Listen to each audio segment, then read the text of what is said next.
when you experience your consciousness in a misrelationship, like hating reality or fleeing reality,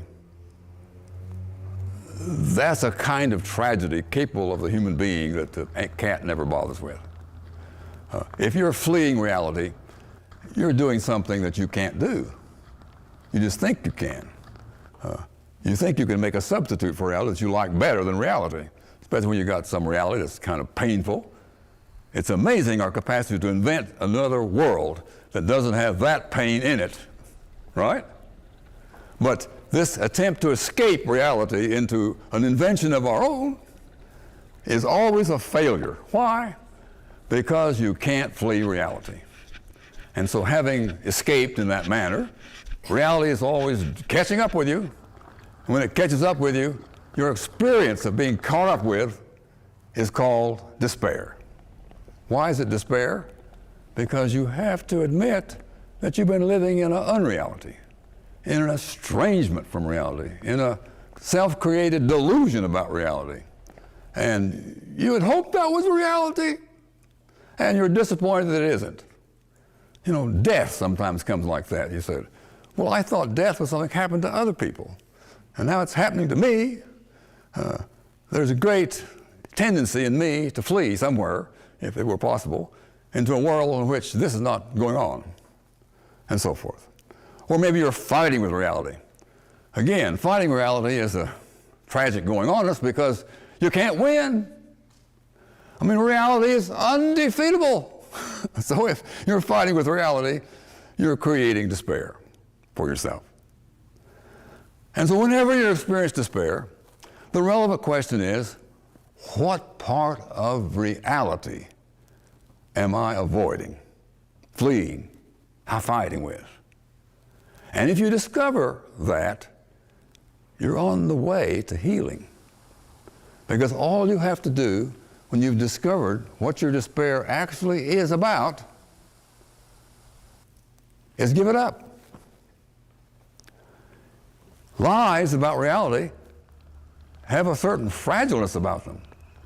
All you have to do to solve them is stop lying.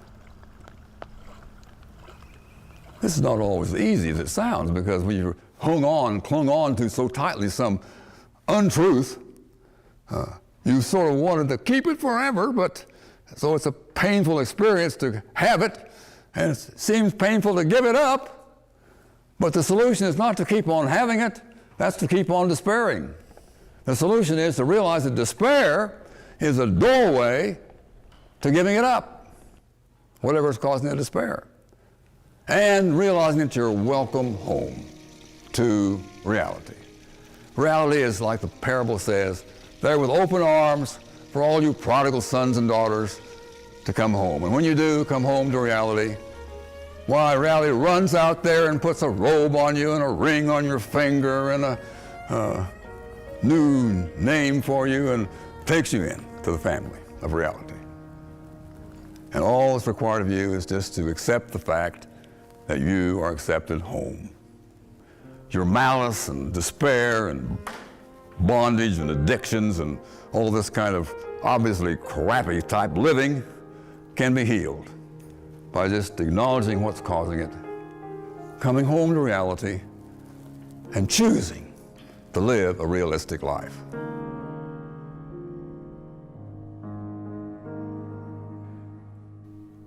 I give myself up to whatever the moment brings. I know I am going to die, and I have nothing left to hold on to. No illusions in my mind, no resistances in my body.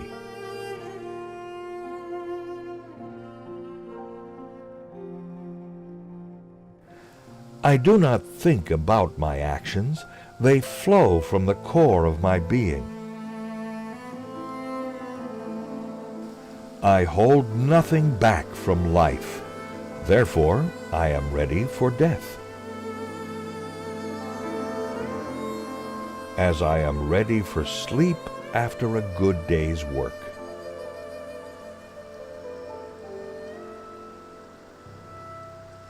Will you practice the alternative path through life with me, the path centered in mystery? Come with me as we discern the face of the unknowable one.